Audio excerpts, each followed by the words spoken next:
Alrighty, question number 11 asks, which graph best represents a line parallel to this guy right here? So remember that parallel means that they have the same slope.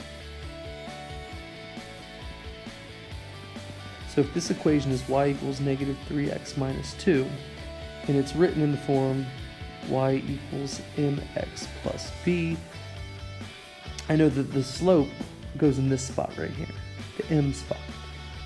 So the slope is a negative 3 on the given equation here, m equals negative 3. That's my slope.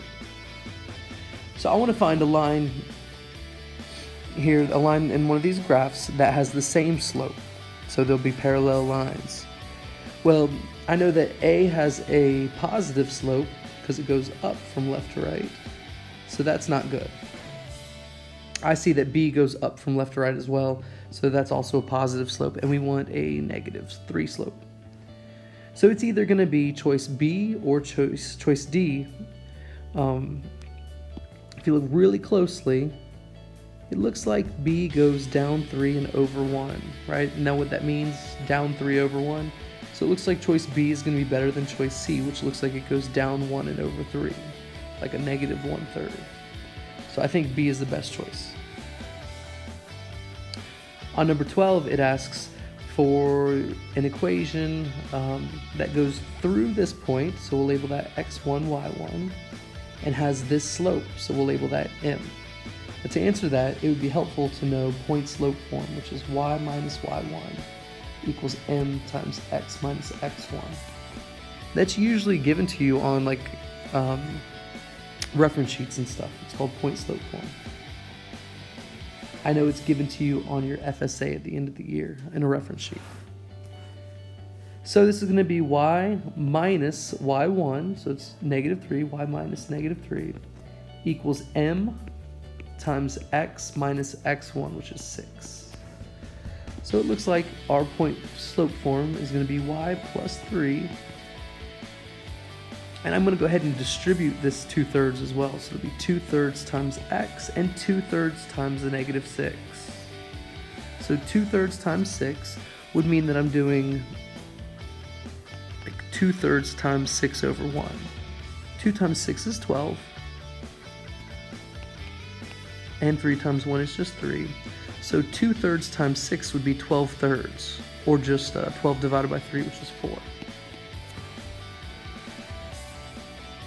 So I can make this into slope-intercept form by subtracting the 3. I'll get y equals 2/3 x minus 7, which looks like answer choice D. I could have eliminated A and B right away because they had the wrong slope. I know I needed a slope of positive 2/3, so I had a 50-50 shot. Question 13, we're talking about a translation, 6 units to the right and 4 units up. So I'm going to take these points. I'll start with Q. Move it 6 units to the right, 1, 2, 3, 4, 5, 6, and 4 units up.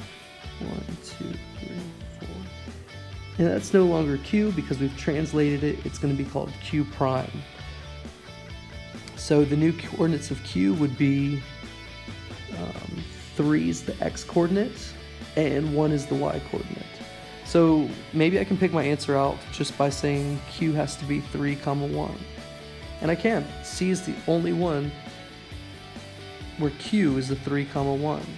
I could do the same for each point, but now that I know that C's got to be the only choice, I can move on. Classify the triangle with the vertices at the following coordinates.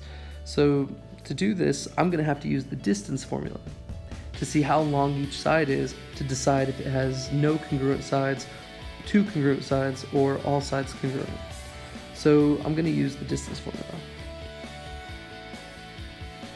So I've got my distance formula, and I know that I can label this as x1, y. You know, it might help to see this triangle. Throw down a triangle, RST. So the first thing I'm going to do is find the length of RS. So to find the length of RS, I'll label R as x1, y1, and S as x2, y2.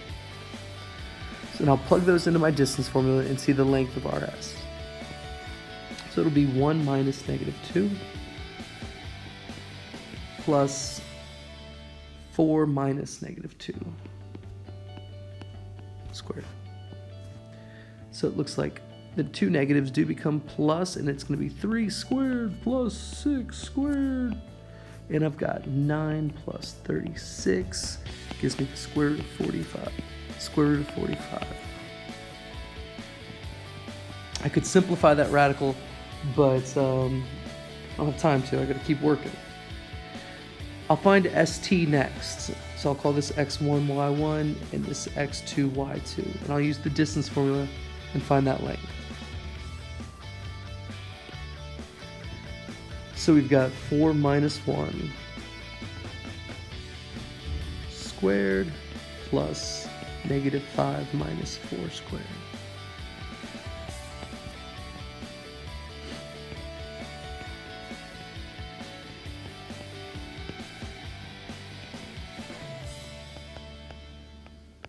So I know that ST is square root of 90.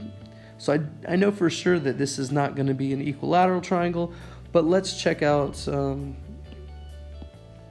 RT, because maybe it's going to be isosceles. So let's call R x1, y1, and let's call T x2, y2.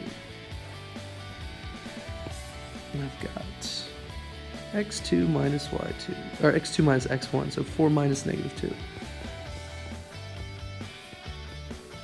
Y2 minus y1, so negative 5 minus negative 2.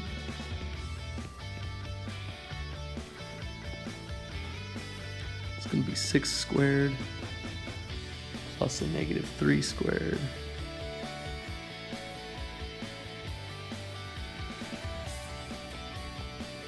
$36 plus 9.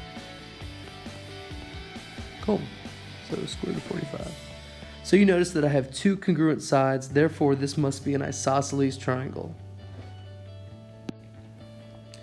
And on number 15, I've got to finish the proof.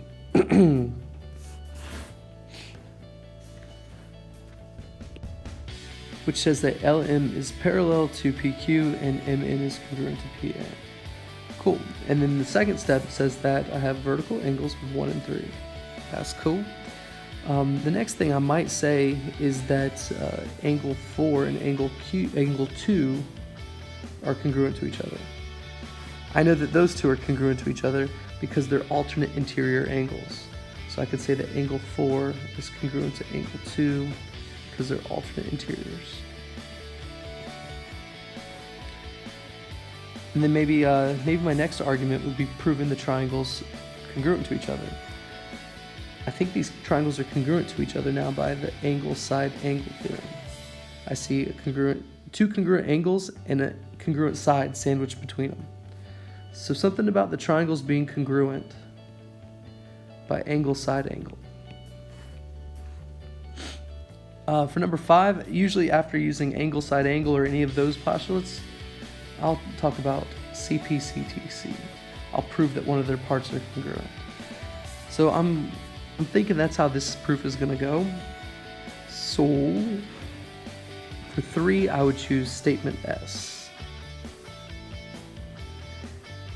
So I'll choose statement S first, and then I would choose the one about angle side angle as my second one. So statement R would be second, and then statement T would be third.